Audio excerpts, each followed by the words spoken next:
muy buenas a todos, ¿cómo están? Veo que ahí van llegando, ¿cómo están todos? Qué bueno tenerlos otra vez aquí con nosotros. Bienvenidos a todos, panelistas, participantes, integrantes del equipo de Grupo Bit y todas las personas que actualmente nos están saludando por las diferentes redes. Bienvenidos a su webinar organizado por Grupo Bit, Pulso del Canal Tradicional. El día de hoy, en este ratico, antes que nada para mí es un gusto presentarles hoy a nuestros panelistas invitados y pues como siempre tenemos hoy un cartel de lujo. Como primera medida tenemos al señor Germán Pinzón, gerente de unidad de negocio de Grupo Tropi. Germán nos guiará desde el ojo experto de los distribuidores y nos ayudará a entender mejor el comportamiento del canal. Hola Germán, ¿cómo estás? ¿Cómo te ha ido? Gracias por estar con nosotros y qué rico tenerte aquí como ese ojo experto desde los distribuidores. Hola Iván, ¿cómo vas? ¿Cómo va Un todo? placer, gracias, un gusto que estés con nosotros, bienvenido y estamos alertas ya todos a iniciar y pues de la misma forma, gracias por estar aquí con nosotros, Germán. También tengo el gusto de presentarles a Juan Pablo Toro, quien es el director de ventas de Reckitt y con su visión y su experiencia del lado de los fabricantes, sobre todo lo que sucede en el canal tradicional. ¿Cómo estás, Juan Pablo? ¿Cómo va todo? Gracias por estar aquí. Hola Iván, ¿cómo estás? Muchas gracias. Buenas tardes a todos. Buenas tardes, Germán. Qué rico que estés con nosotros. Vamos a experimentar en este ejercicio un intercambio de esas dos grandes visiones sobre distribuidor y fabricante desde ópticas diferentes. Y como es de costumbre, tenemos el placer también de tener del lado del Grupo Bit la presencia de Ricardo Gutiérrez, quien es el director del Observatorio del Gran Canal Tradicional TMI, quien a través de los números, cifras, insights, Ricardo, pues nos estás guiando y nos estás mostrando lo que recoge el observatorio más grande del canal tradicional. ¿Cómo estás, Richie? ¿Cómo va todo? Muy bien, Ivancho. Muchas gracias. Pues un saludo para Germán y para Juan Pablo. Pues como siempre es un gusto estar en estos espacios y venir a contarles un poquito acerca de nuestra historia a través de los datos. Gracias. Y pues como facilitador con este cartel de lujo, pues tengo el placer de estar yo, Iván Darío Mesa, que soy el director de estrategia de clientes para Grupo Bit. Sin más, pues por delante y viendo pues que la gente a través de las redes nos empieza a solicitar el inicio del webinar, porque estamos ya 9 minutos después. Te doy paso, Richie, para que vayas arrancando con toda esta información sobre el gran canal tradicional y lo que muestra Trade Market Insights. Muchas gracias. Toda tuya la audiencia, Richie. Perfecto. Por favor, me indican si ya es visible mi presentación. Sí. Dale, Sí. de una. Bueno, listo. Como primera medida, en la exploración que venimos haciendo en el observatorio, pues hemos titulado agosto como el pequeño respiro para el gran tradicional. Seguramente para todos los que estamos aquí, pues hemos visto un año que ha sido acompañado como por unos altibajos grandes, con unos resultados que seguramente no eran los que estábamos esperando y bueno, por lo menos en agosto vimos que hubo como ese pequeño alto en el camino. Primero contarles acerca de, como lo pudieron ver en el video introductorio, pues básicamente la información que acá les presentamos es la que se relaciona con esas interacciones que suceden entre los distribuidores y los establecimientos. Aquí pues un poco más de los indicadores que ya les mostramos en ese video introductorio. Para empezar, queremos contarles cómo ha sido esa dinámica año tras año de todo el gran canal tradicional. Aquí tenemos la información de 2022, 2021 y 2020. Como podemos ver, pues digamos que describen unos comportamientos muy similares, ¿cierto? Si yo quisiera como ver cuál ha sido ese comportamiento, yo diría que siempre arrancamos en febrero que sube, en el siguiente mes también normalmente hay un repunte, en los abril una leve caída, y luego empezamos, digamos, un camino como de ascenso, y normalmente eso ha sucedido durante todos los años. De hecho, esta línea podría describir lo que habitualmente, o cómo es el ciclo de abastecimiento en este gran tradicional. Ahora, cuando ya venimos a contrastarlo con el año 2023, aquí sí es donde las cosas empiezan a dar un giro importante. ¿Por qué? Aunque las tendencias empezaron a presentarse hasta el mes de mayo, pues definitivamente en los meses de junio y julio eso no sucedió. Y eso nos separó un poco de lo que normalmente esperábamos que estuviera sucediendo. Y pues obviamente lo que nos queda por pensar en este momento es que igual debería suceder algo que nos pueda llevar hacia que tengamos una terminación de año como en una tendencia pues un poco creciente, pero pues eso solo lo dirá lo que realmente ocurra. Richie, qué interesante este pedazo. Y yo quiero empezar por aquí para empezar a sacar toda esa experiencia tanto de Germán como de Juan Pablo, y quiero hacer esta pregunta para los dos para que empecemos con todo este webinar, y es, claramente este 2023 no tiene la dinámica de los 3 años anteriores, eso es evidente, pero ya con un cierre de 2023 a la vuelta de la esquina, Juan Pablo, Germán, ¿cuáles son los factores claves que ustedes consideran desde cada uno de sus lados que uno, digamos, pueda, digamos, gestionar para que se cambie esta tendencia, o por lo menos esta predicción estadística que nos está mostrando Richie, pues se dé un poco mejor? No sé si me quieres empezar a ayudar, Germán, con este pedazo. Claro, Iván. Pues mira, a ver, nosotros nosotros estacionalmente e históricamente facturamos en el primer semestre del año alrededor del 47-48% de las ventas, y hasta el segundo H estamos a ritmos del 52-53%. Entonces, desde ahí sí estamos esperando que ahora en el último cuatrimestre del año tengamos una tendencia a la alza, ¿sí? De hecho, tal como lo manifestaba ahora Ricardo, agosto es uno de los 3 mejores meses que hemos tenido en el año. Entonces sí, agosto dio como un respiro. Y básicamente lo que nosotros estamos hoy trabajando muy intencionalmente es defender el canal tradicional. ¿Y cómo lo estamos defendiendo? Estamos prácticamente volcados a la rotación en punto de venta. Entonces, de manera mancomunada con los fabricantes, con las marcas, lo que estamos es tratando de generar más tráfico en el punto de venta para que indiscutiblemente esta rotación genere una mayor colocación de parte nuestra hacia los clientes. Adicional a esto, pues viene para nosotros la temporada de fin de año de licores, que aun cuando la categoría también viene un poco contraída, tenemos una buena expectativa de cara a algunas innovaciones que vamos a tener en algunas referencias. Y bueno, también estamos trabajando con las marcas de cara a esta relación precio-calidad que debería darle a los puntos de venta una mejor oferta hacia el consumidor, ¿no? Que viene con unas innovaciones importantes en categorías que indiscutiblemente están como defendiendo un poco ese factor de capacidad adquisitiva del consumidor para poder reactivar un poco estas categorías. Entonces sí, sí creemos que deberíamos... Sí ves como esa tendencia a través de eso que mencionas, de darle la vuelta por ese lado de la rotación, de precio-calidad. Y también me parece importante, mencionabas pues el acompañamiento del fabricante, Germán. Y Juan Pablo, ¿cómo ve esto? ¿Cómo ve esta última, digamos, como esta última aceleración que hay que hacer, y desde los fabricantes, qué crees que se puede hacer para acompañar toda esta dinámica que dicen desde la óptica de los distribuidores que se está haciendo? Dale, gracias por la pregunta.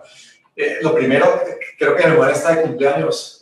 Feliz cumpleaños. Creo que estás pasando un gran día hoy. Germán, feliz cumpleaños. Por favor, gracias, hombre. Gracias, Juanpa. Bueno, que sean muchos más. Gracias por regalarnos este tiempo en tu cumpleaños. A ustedes por la invitación. De cara a la pregunta, mira, yo lo enfoco como en tres temas, pero antes de contarte los tres temas, algo de contexto. Como vos ya lo decís y las cifras lo muestran, este fue un año totalmente retador. No hay mucha discusión detrás de eso por diferentes aspectos internos macroeconómicos del país, pero también externos de economías globales.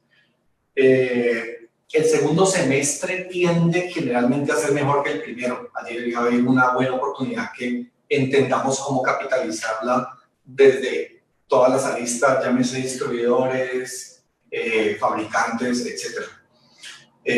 Agosto particularmente para nosotros fue un gran mes, fue mes récord de ventas, no solamente dentro del 2023, sino histórico. Eso como que empieza a dar esas lucecitas de positivismo que yo creo que hay que entenderlas muy bien, más allá del pico de ventas, es por qué se logró y qué nos permitió estar allí. Y si nos vamos a tres puntos que yo creo que es importante, más allá del cierre del año, creo que es una constante. El primero es cómo se construye la venta. Seguramente muchos de los asistentes lo conocen, lo practican el día a día. Es la cobertura, el ticket y la frecuencia. Son drivers clave de cómo uno va construyendo la venta en los diferentes canales, en los diferentes territorios. Entender dónde está uno, qué ha cambiado, qué ha variado, qué retos hay, dónde la está haciendo bien, dónde están cambiando las condiciones. Creo que puede ser un buen insight.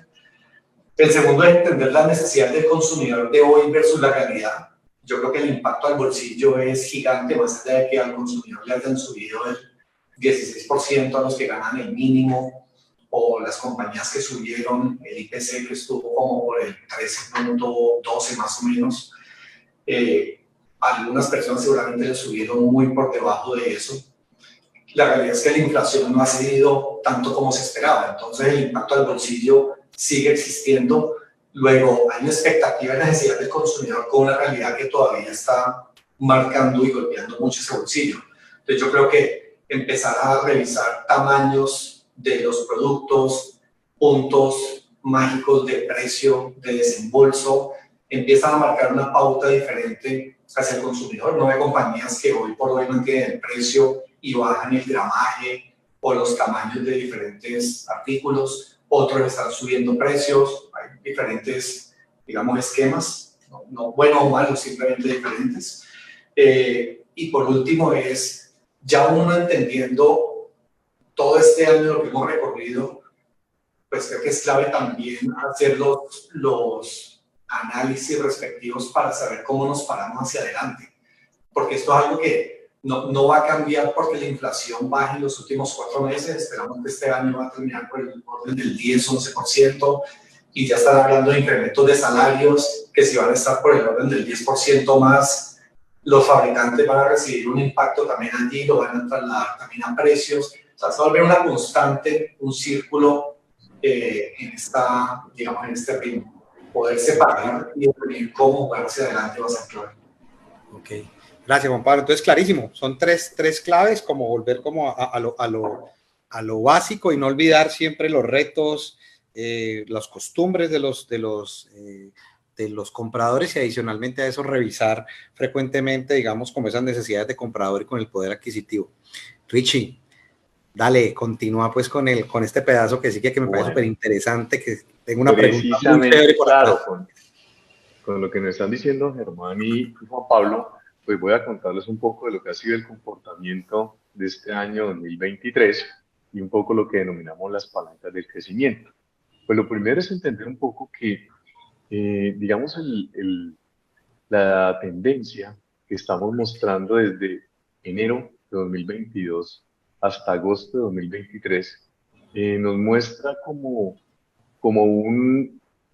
algo que podría ser preocupante. ¿Por qué razón? Cuando yo veo que tengo un 2022 que cerró en unos puntos superiores a los cuales me encuentro en términos de dinero real, lo complicado de este asunto es cuando yo miro la línea verde donde están los deflactados, que eso es más o menos como hablar de los volúmenes. Entonces, nosotros en el comportamiento YTD llevamos un crecimiento del 2.5% en el 2023, pero con un proceso inflacionario tan fuerte como el que estuvimos presentando, pues eso hace que el deflactado o lo que representa los volúmenes esté en un decrecimiento muy grande. De hecho, nosotros vemos la distancia tan grande que se va presentando entre lo que fue agosto de 2022 versus el agosto de 2023. Cada vez esa brecha se vuelve más grande y ahora entendamos por qué en el año 2023 no podemos hablar de que las cosas han funcionado, digamos, del todo bien para la dinámica que venía trayendo el gran tradicional.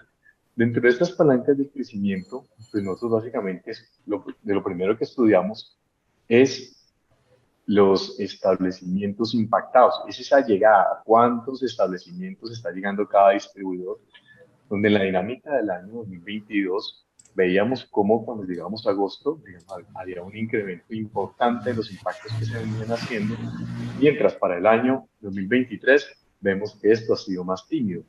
Dentro de las conversaciones que hemos tenido con algunos de los aliados de nuestro observatorio, sí vemos cómo poco a poco se ha venido haciendo como una depuración de las carteras de clientes, y cuando yo hago depuración deben suceder otras cosas. Yo tengo que mirar el comportamiento del drop size. Vemos que el drop size, digamos, se ha movido en una línea de una manera no tan fuerte como para representar el proceso inflacionario, pero digamos que ha cambiado un poco su eje.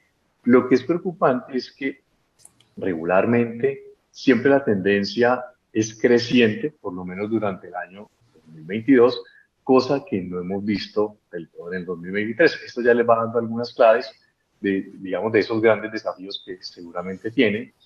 Y eso lo que empieza a afectar también de alguna manera es lo relacionado con la compra mensual de los establecimientos, donde si comparamos lo que sucedía a principios del 2022 versus lo que viene sucediendo en el 2023, pues vemos que aunque hay un tema creciente, sí se torna como una línea constante. Entonces ahí como que la gran pregunta que uno se hace es, cada vez que el dueño del establecimiento me ve y dice, sí, yo sé que aquí es una factura de 300.000 pesos, esas son, digamos, como las preguntas que nos van quedando en el camino.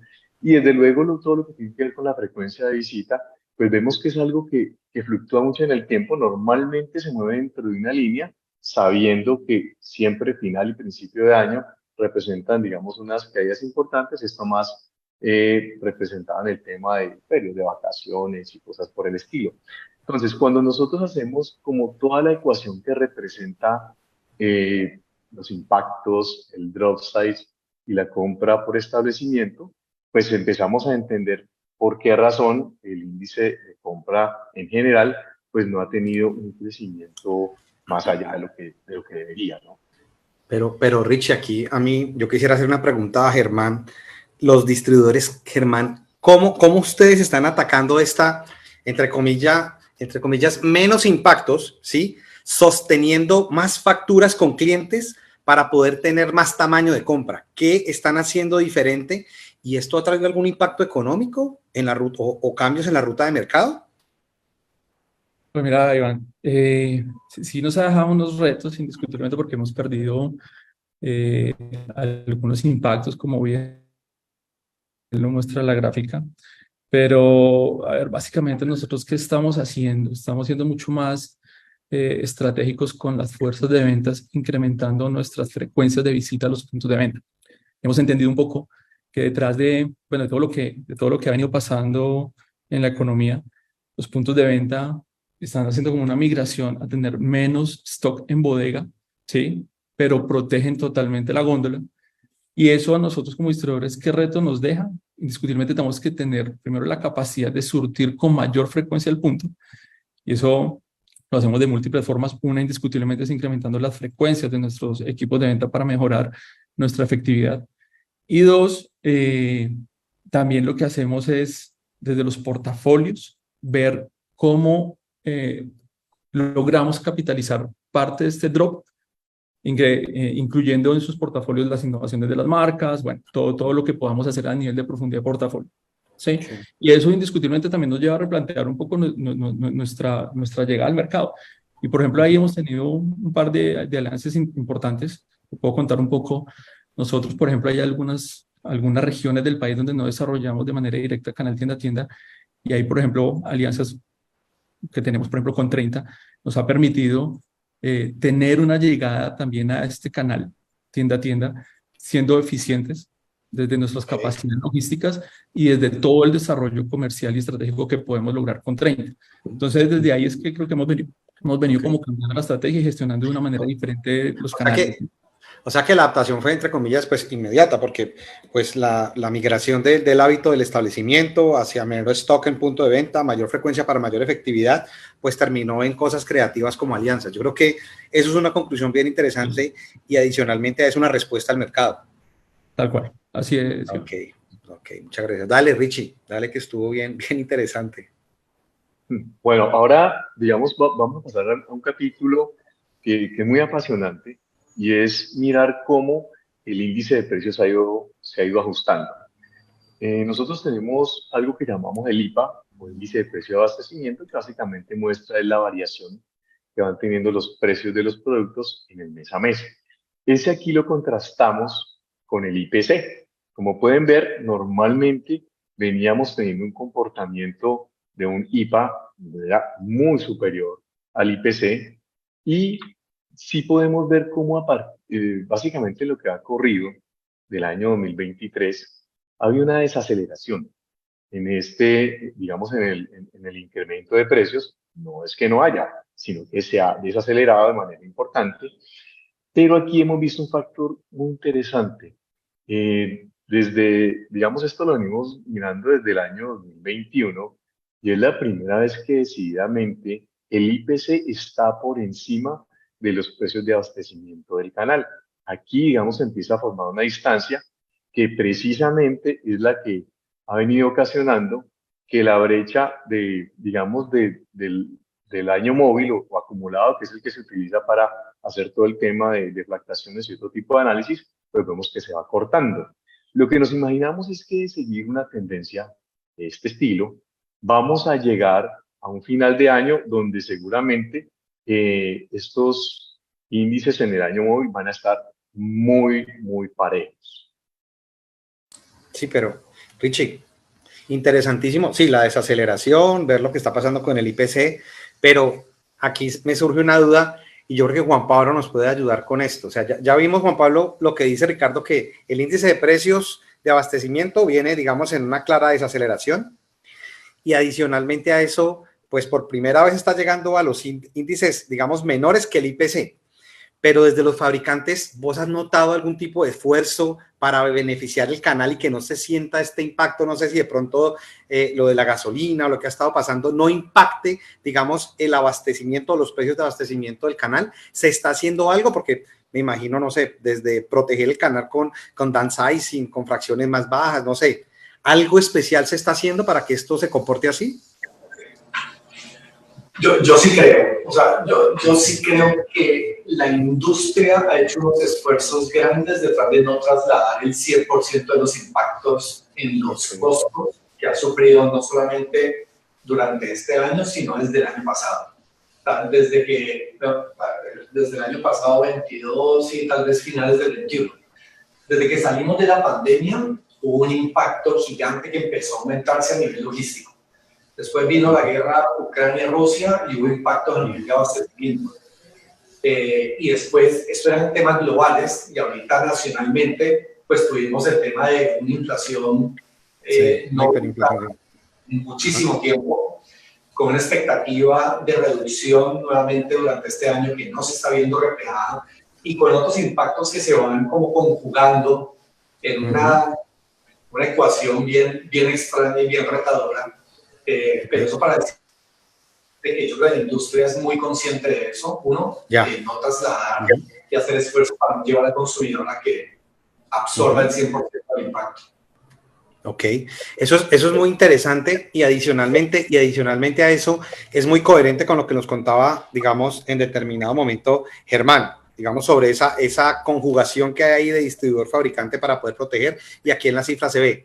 Pero yo sí tengo una duda, Germán, perdóname, sobre este pedazo, me parece extremadamente interesante. El incremento del valor de los combustibles regularmente dispara digamos, esa última milla de entrega, ¿sí? ¿Por qué no se ha visto reflejado eso en los últimos meses? ¿Hay algo especial allí aparte de lo que nos menciona, de ese gran esfuerzo o esa industria que hace un gran esfuerzo, como nos mencionaba Juan Pablo? ¿Hay algo adicional allí? Uno esperaría que por el tema de los combustibles se dispararan esos índices de precios de abastecimiento en el tradicional. ¿Vos cómo lo ves? Pues mira, Iván, yo qué veo acá. Cuando uno ve del 100% del combustible que se consume en Colombia, el 70% es ACBM, ¿sí? Diésel. El otro 30% es gasolina corriente. Entonces, ¿dónde están los incrementos en este momento? Es en la gasolina corriente, pero el ACPM todavía no viene con incrementos. Los incrementos del ACPM se están viendo más o menos en unos 3 meses.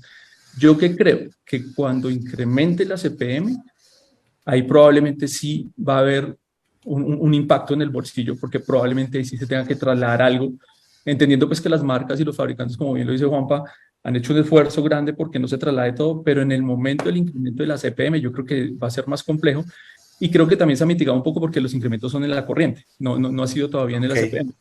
Y pues es claro que todo el transporte... O sea, la última milla todavía no está afectada, mejor dicho, la última milla no, la primera, digamos que la operación de la primera parte de esa secundaria, distribución secundaria, la que todavía no se ha podido afectar.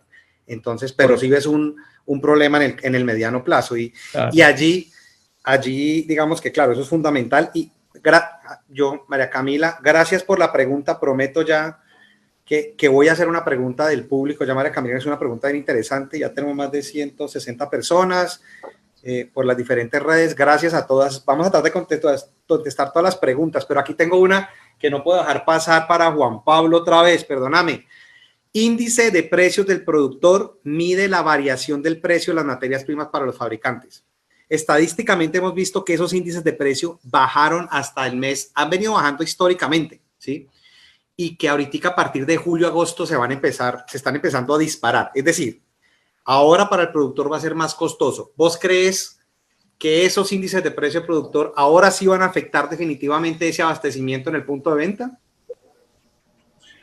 Yo no diría que ahora sí van a afectar. Yo creo que ha sido una constante. Lo que pasa es que han sido alzas y bajas por diversas razones. Entonces, te contaba hace un momento los impactos que hubo detrás de los aspectos logísticos a nivel mundial. Entonces, hacía pues que lo que antes costaba, no sé, un transporte marítimo de China a Buenaventura se multiplicara por 7. Eso hoy ya no, eso ya bajó. Pero por otro lado, hay otro tipo de insumos que se han ido disparando. Entonces, yo no creo que es que ahora sí venga un impacto, sino que se han, digamos, menguado algunos y vienen saliendo nuevos impactos. Ya. Creo que el espíritu de... O sea, a la vez medio inevitable. Aquí me la adelanté a Richie, pero mira, ahí está la gráfica, Richie, y mira Juan Pablo un poquito, mira esa línea amarilla que muestra Ricardo allí. Richie, explícanos un poquito, o sea, ¿esto es la tendencia? Sí, digamos que nosotros en aras de poder ver lo que viene sucediendo con el IPA, pues fuimos un poquito arriba, dijimos qué está pasando con el IPP. Y definitivamente sí hubo, digamos, un incremento muy fuerte durante el año 2021. Digamos, eso fue herencia del 2022, pero digamos que desde allí empezamos a ver cómo, de una manera bastante fluctuante, porque esto no es como una línea recta, pues empezó, digamos, a tener como un proceso digamos, de caída. De hecho, ya empezó a tocar unos negativos por acá entre mayo y junio del 2023. Ahora, ¿qué sucede? Nuevamente vuelve a llegar a un punto de una tendencia creciente, pero lo más interesante fue cuando cruzamos esa información con el IPA y el IPC. Desde luego no son gráficas que se puedan leer donde una sea consecuencia de la otra, pero sí de alguna forma vemos cómo de manera leve lo que está sucediendo con los precios es de alguna manera refleja lo que está pasando con ese IPP. Pero digamos que ahí sí, digamos bien algo de lo que decía Juan Pablo, de que estas son fluctuaciones muy grandes, por eso es que yo pienso, pues un fabricante no puede un mes subir, otro bajar de acuerdo a sus costos, sino que eso es un equilibrio, pero sí se nota cómo de alguna manera la industria sí tiene que haber asumido algo de esto. Porque miren, por Sí, ejemplo, todo lo que trasladó.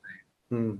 Sí, sí, sí, tuvo que haber trasladado. Ahorita yo creo que está en el punto como de encontrarse nuevamente, pero miren cómo aquí el IPP tuvo un incremento para julio y agosto y eso sacudió, por ejemplo, al IPC. Ahora, ¿qué va a pasar? Pues es probable que sí se venga una etapa de algunos incrementos en algunas industrias, porque pues el hecho de que el IPP reporte esta tendencia creciente tan fuerte tiene que ser que algunas industrias las tienen que estar afectando. Ok, ok. Yo ahora sí, digamos, dentro de este ejercicio para mí es completamente claro que pues hasta cierto punto podríamos llegar y decir que los fabricantes y los distribuidores pueden aportar, pero hay digamos temas exógenos que obligan de una u otra forma a que los precios tanto de abastecimiento como el mismo IPC que ya se ve reflejado aquí, yo lo veo muy pequeñito, pero la raya naranja empiece a subir en la medida que está subiendo el índice de precios de productores, ¿no? Exactamente. Dale, listo.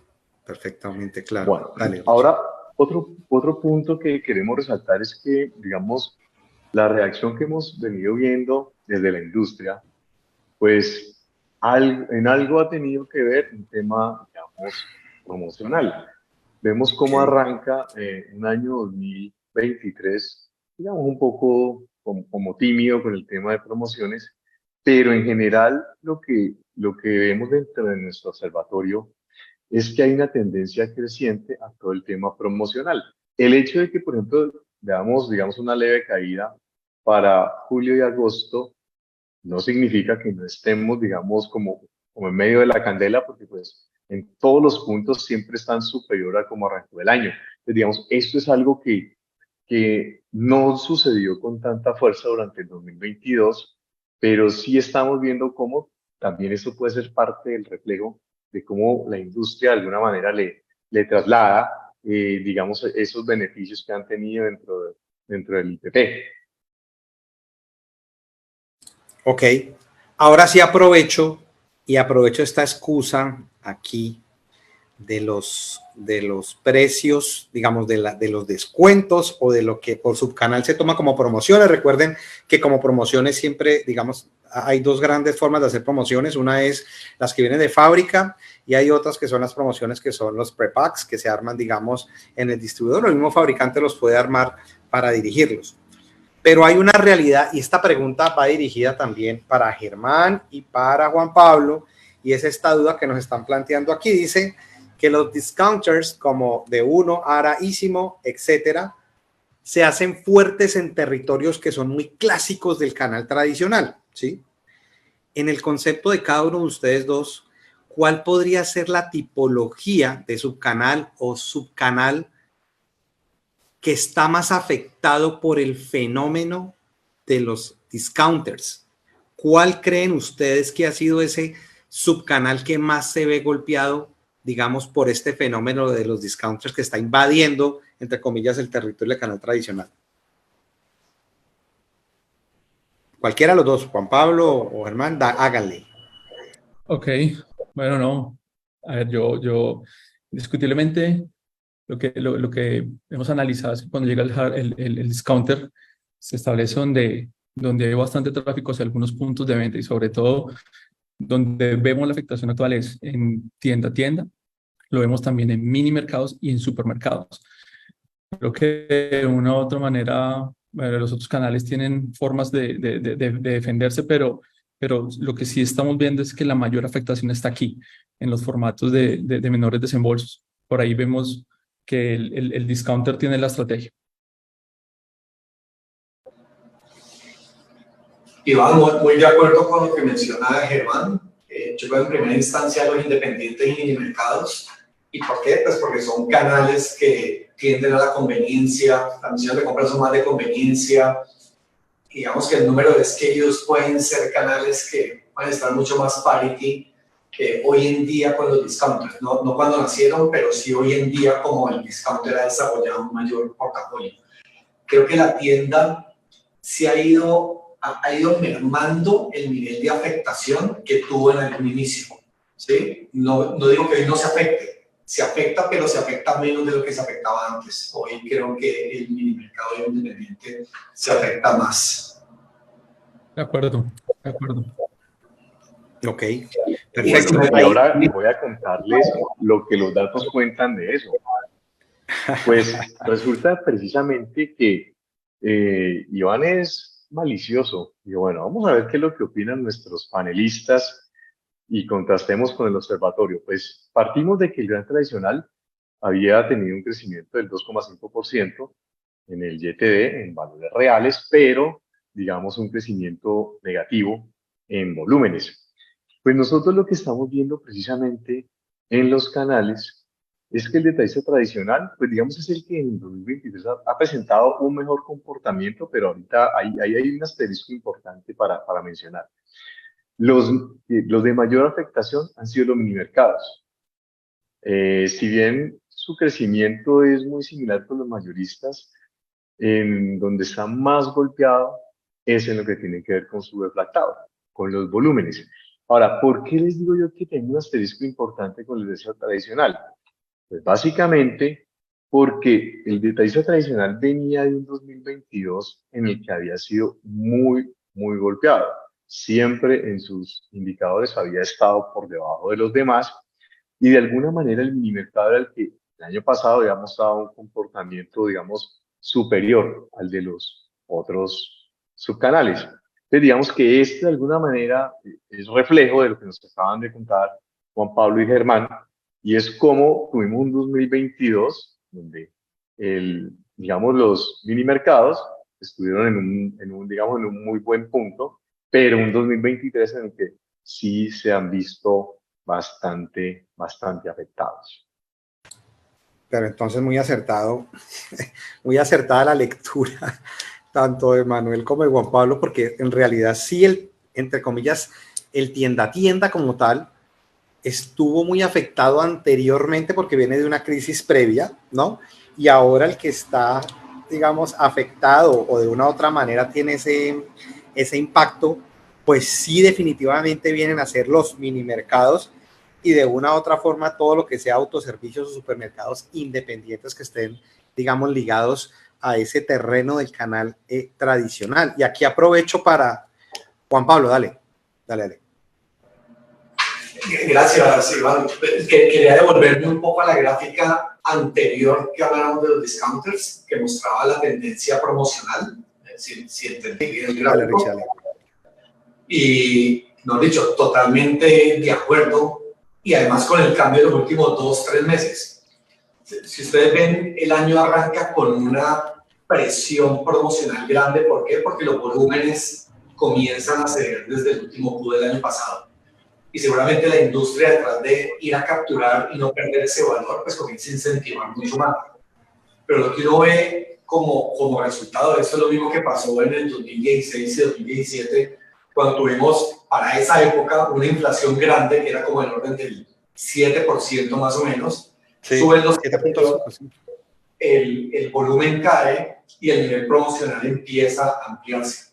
Y llega un punto donde la industria, seguramente avanzado del año, llega y empieza a hacer los análisis de sus P&Ls y dice, hay que cortar en algún momento, ¿sí? Porque es que no se trata de no promocionar ni de promocionar todo, se trata de tener negocios sostenibles. Este es un año duro y necesitamos pasar por esta situación difícil y creo que, y esto ya es un pensamiento muy personal, el nivel promocional es bueno pero hasta cierto punto, porque uno, exceder cierta línea y cada negocio conocerá cuáles son sus líneas, pues va a ir en detrimento de hacer un negocio sostenible con un P&L, digamos, sólido, que permita hacer negocios a futuro, pero dos, también genera una mala costumbre, y me pongo yo como consumidor también, donde uno encuentra hoy en día categorías que en algún momento se dieron unas peleas grandes, promocionales, y hoy en día el consumidor no las compra si no son promocionales. En Pague 2 lleve 3, en Packs por 3 con descuento. Se volvió paisaje, ¿no? ¿Qué tanto podemos afectar las categorías por pensar en el hoy? Más bien cómo estamos ampliando la visión de mediano, incluso de largo plazo, de cuáles son los escenarios que estamos corriendo con hoy un año difícil, pero cómo me estoy parando nuevamente en ese tercer punto que te mencionaba de la primera pregunta, para ver cómo va a ser el negocio a futuro. De acuerdo, interesantísimo. Y estoy acordándome aquí viendo una estadística que el 2021 era mucho más alto en promociones, pero yo no sé si vamos a volver allá. De hecho, acá no está la estadística de Ricardo, pero en el 2021 entiendo que estamos en niveles del 17, 18, 19 o 20. Entonces, yo no sé si vamos a volver allá. Por lo que te escucho, Juan, eso no es sostenible y desde el fabricante no se va a propiciar, pues por lo menos desde tu visión. No podría hablarte por todos los fabricantes, es una opinión supremamente personal. Dale. Pensando más allá del cumplimiento de la cuota del incluso este año, pensando en el negocio un poco más 5 años hacia adelante. Ok, súper interesante. Richie, volviendo, y gracias a Juan por refrescarnos la memoria de eso que a veces se nos olvida y que se nos vuelve paisaje, pero volviendo a este punto, Ricardo, María Camila, desde hace como unos 15 minutos, y nos vuelve a reformular la pregunta y me parece muy interesante. Ahí me gustaría, Germán, que vos nos ayudaras con esta pregunta de María Camila, y es, María Camila está muy preocupada por el TAT, dice que le parece que el chopper en el TAT va a haber o está viendo ya, digamos, un castigo en la cantidad o el surtido que puede haber dentro de una tienda, entre comillas, tipo A, B o C, ¿sí? ¿Cómo están haciendo ustedes desde la distribución para no castigar a ese chopper, sino tratando de llegar, dando un buen surtido a esas tiendas sin castigar ese chopper y obviamente siendo sostenibles? Porque claramente esto es un negocio, así mismo como lo planteaba Juan Pablo en el negocio de los fabricantes, pues uno tiene que velar porque las marcas de una u otra forma puedan sostener no solamente calidad, sino adicionalmente a eso muy buenos márgenes. Y adicionalmente a eso en la distribución el reto es cómo ser sostenibles en ese costo de servir sin dañar el servicio no solamente al canal, sino al chopper. Pues a ver, ese es una muy buena pregunta porque ese es un reto que tenemos hoy todos los distribuidores que llegamos al canal de tiendas. Y digamos desde que se ha venido pues, presentando toda esta situación macroeconómica, esas son las grandes preguntas que nos hacemos desde el costo por servir, ¿no? ¿Cómo somos más eficientes? Entonces, parte de lo que nosotros trabajamos de manera mancomunada con las marcas es indiscutiblemente identificar los portafolios ideales que también hacen sentido al costo por servir de nosotros como distribuidores, ¿sí? Entonces también ahí estamos haciendo un tema de ver realmente algunos tamaños para no sacrificar categorías, para que podamos mantener en la tienda, pero probablemente hay unos SKUs que no son del canal y que probablemente también nos generen unos retos importantes desde el costo por servir. Entonces, ahí es clave ese trabajo con las marcas para poder identificarlo y gestionarlo desde ahí para que podamos encontrar las eficiencias, ¿sí? Que nos puede generar el reto. Yo creo que desde ahí es una de las formas que lo hacemos. Y otra, también tratamos de tener, digamos, las mejores disponibilidades de nuestro portafolio, muy acompañado con lo que les decía al inicio, con probablemente unos incrementos en las frecuencias que no siempre viene de parte de nuestra fuerza de venta, sino como les contaba, integraciones estratégicas, por ejemplo, con 30, que nos permiten tener mayor nivel de frecuencia en los puntos de venta y eso a su vez es mayor disponibilidad para el punto de venta, ¿no? Así es como lo hemos venido trabajando. Y digamos que si uno satisface esos establecimientos, de pronto también el shopper no se ve tan afectado como nos lo exponía María Camila.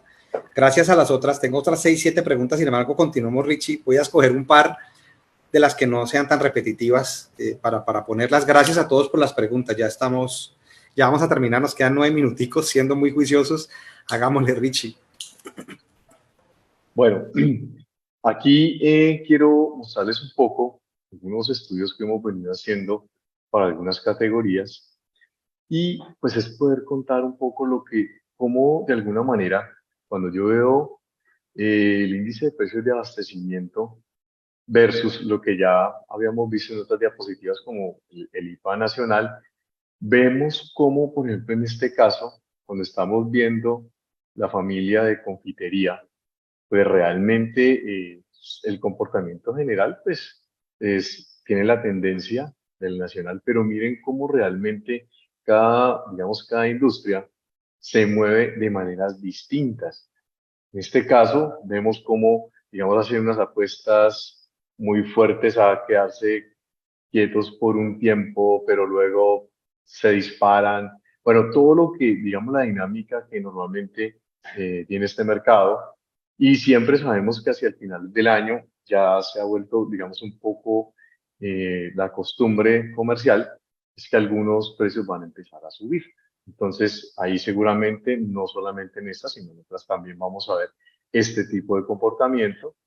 Y también hicimos un estudio de lo que es el tema de abarrotes, donde ellos sí de alguna manera su comportamiento es más en línea con el estándar de IPA nacional, pero igual, normalmente cuando hace incrementos, pues casi siempre es el que está lonando más pues, que lo que sucede en el índice general, y también tiene sus momentos en los cuales pues tiene unas caídas muy fuertes.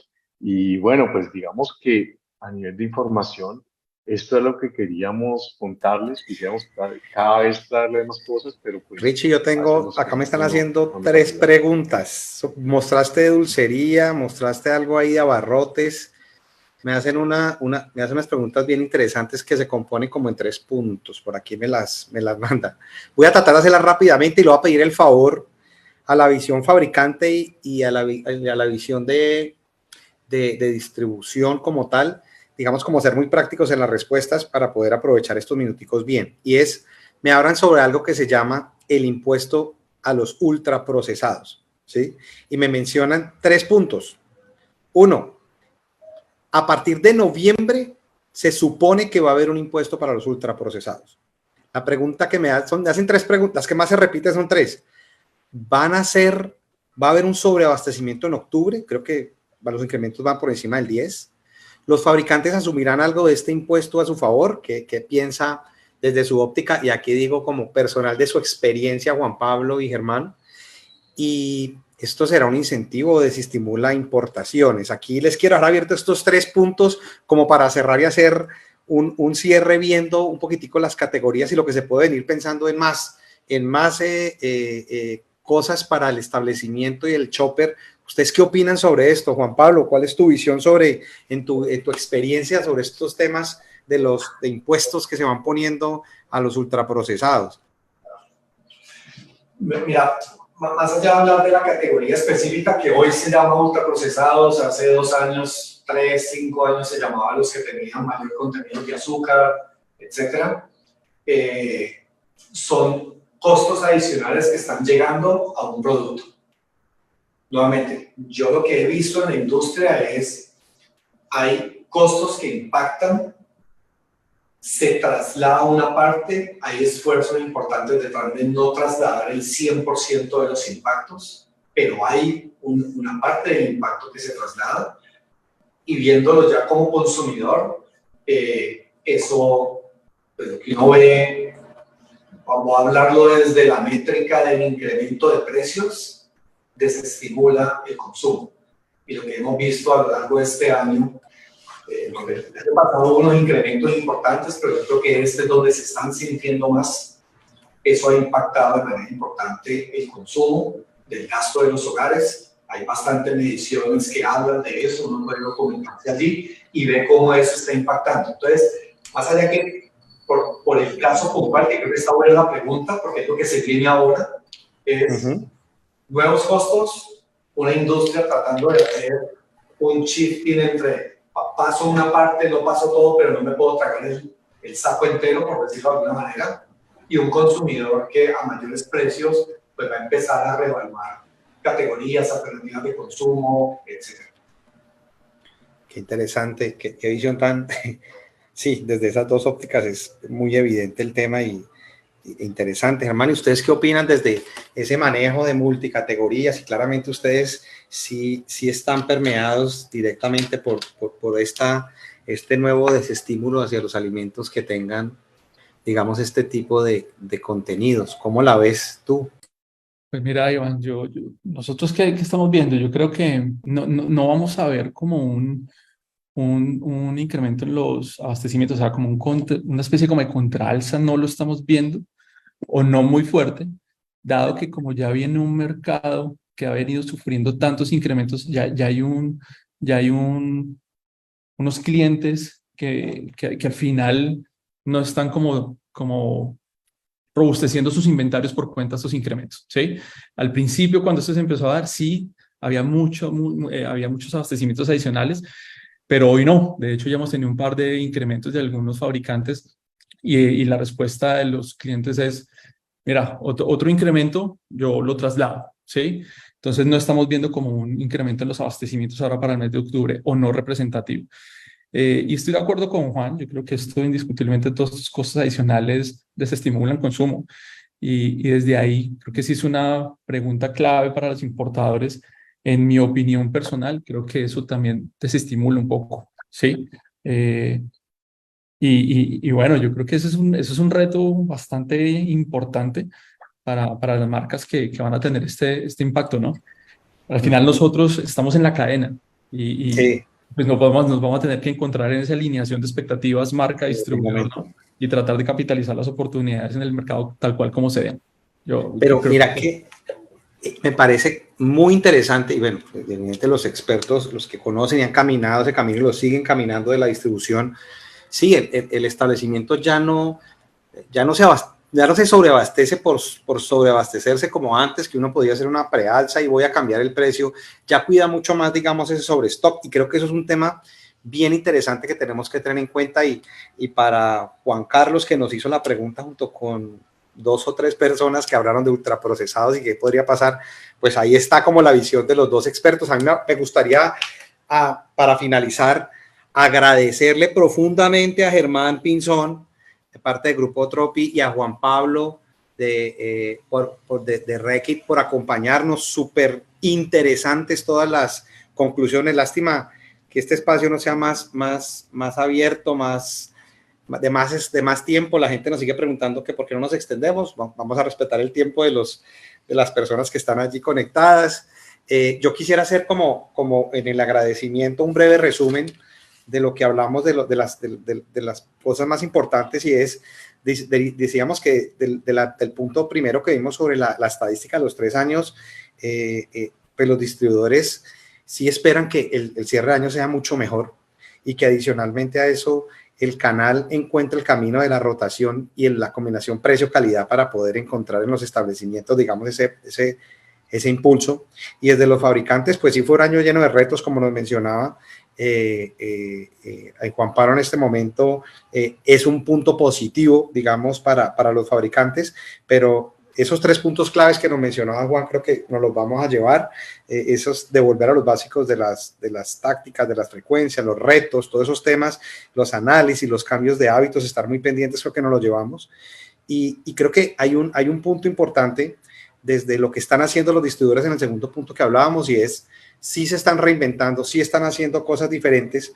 Y en el tercer punto, de si hay esfuerzos adicionales para que no subieran esos precios, creo que la industria, como lo mencionó Juan Pablo, está haciendo ese gran esfuerzo, pero todo tiene un tope, ¿no? Todo tiene, digamos, como ese espacio. Y el del distribuidor nos explicaba muy bien, Germán, y gracias por ese comentario sobre la CPM y cómo todavía no va a llegar a esa última milla, pero sí estamos viendo, digamos, un tema complicado en el mediano plazo.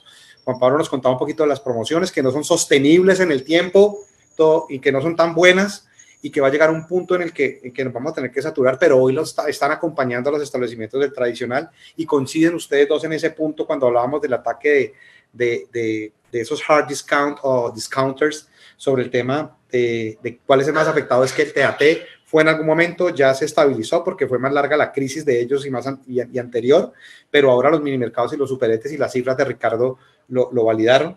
Y en temas de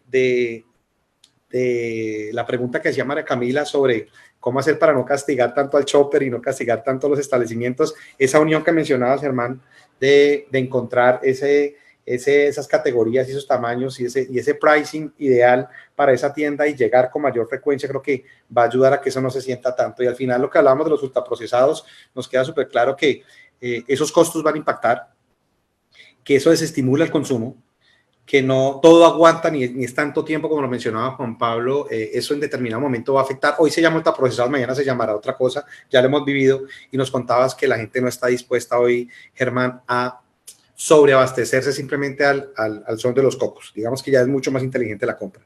Quería dejar como ese resumen final, agradecer, recordarles algo súper especial despidiéndome de los panelistas y agradeciéndoles por su participación, su tiempo, su paciencia, su comprensión y además todo lo que nos regalaron en este espacio, para recordarles a todos los asistentes, más de 170 que están aquí, 125 por este lado y 60 por el otro de las otras redes, que ya mismo pueden ingresar a ver esta información, no solamente de este webinar, sino de la anterior información de varias categorías que tenemos recopilada de todo el año a la comunidad TMI. Ya mismo Dianita me va a ayudar a dejar el link ahí junto con Carlos y la gente de marketing para que ustedes hagan clic y entren al observatorio, a la comunidad de TMI para que totalmente gratis puedan ver toda la información que recopilamos.